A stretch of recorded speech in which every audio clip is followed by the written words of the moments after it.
3 days in a row. Please like and subscribe. Koordinate, lutanja, part 43. Yesterday I gave out my last book to my good friend who came home from Boston, and I gave book to the National Library, so you can borrow it in Zagreb or in Dubrovnik if you want to read and if you speak Croatian language and understand it. Cuba Libre 43. So from Mexico to Cuba. Actually, that's how I organize myself. I was like searching through the web pages to see where I'm gonna stay in Mexico, reading some blogs, reading some Lonely Planet things, and through all the travel guides I found that I want to be between Mexico City and on the Yucatan Peninsula. So also I've been many times in Mexico, so I was like, okay, let me see what are the best airlines flying there, hopefully directly. So through KLM I found the flight which will take me to Mexico City, and from Cuba, from Havana back to Paris and back home to Croatia. So pretty much, Boeing 747. I was not flying many times with Boeing 747, but that's a plane. I love that jumbo jet. When the plane landed, you hear that like squeak, and then I was like, oh my god, like I am finally in Mexico City. They're handing me out the immigration papers and they're all in Spanish, and I was like, okay, I speak Italian, I can read Spanish, so I tried to fill all those forms. Americans were freaking out, so I have to translate to them like what those people want from them. But the funniest thing is, I'm not sure is anybody reading those bloody immigration forms. There's like a flight, 500 people on flight, and you're just handing out. Usually sometimes I was putting some Croatian soccer stars just to see are the people reading it, but like nobody was reacting. So when I arrived to Mexico City, and I was sleeping in the center close to that, Reforma Street, as far as I can remember. So pretty much all the next days I was doing some kind of the day and half day tours, pyramids of the sun, pyramids of the moon, try some tequila, and I was like pretty jet lagged.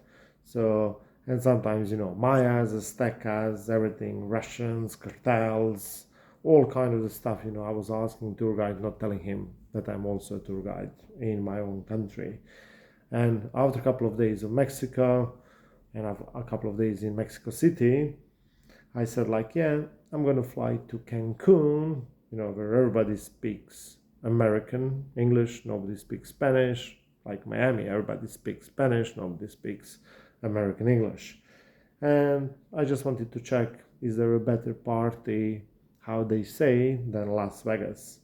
Pretty much, they never been to Vegas because nobody can beat Vegas. Believe me on that one. So people were buying me all kind of the things, selling me all kind of the things. You want to see the biggest waterfalls, the nicest ones. Like I can't listen to that shit anymore because everybody is talking about the nicest waterfalls in their country. Wherever I go around the world, somebody's trying to sell me the waterfalls, which are the best ones. But Mexico has those cenotes, like the things sitting like the caves, and pretty much these are the good ones. You go for a swim, refresh yourself, going through tropical desert, tropical forest, and try to save yourselves from the mosquito bites. If you've ever been to Cancun, you know how close Cuba is. So I was like, yeah, Cuba, short flight away. I don't know, was it like 40 minutes or half an hour? It was a new model of some Russian plane. It took me there, so I'm still alive, and that was my first arrival to Cuba. Before the cruise ships, before all those tourists, like Castro was still alive, revolutionary Cuba, homeland or that, kids in the street, All the old people are sitting during the siesta time, smoking some cigarettes, putting all that from tobacco into the leaves.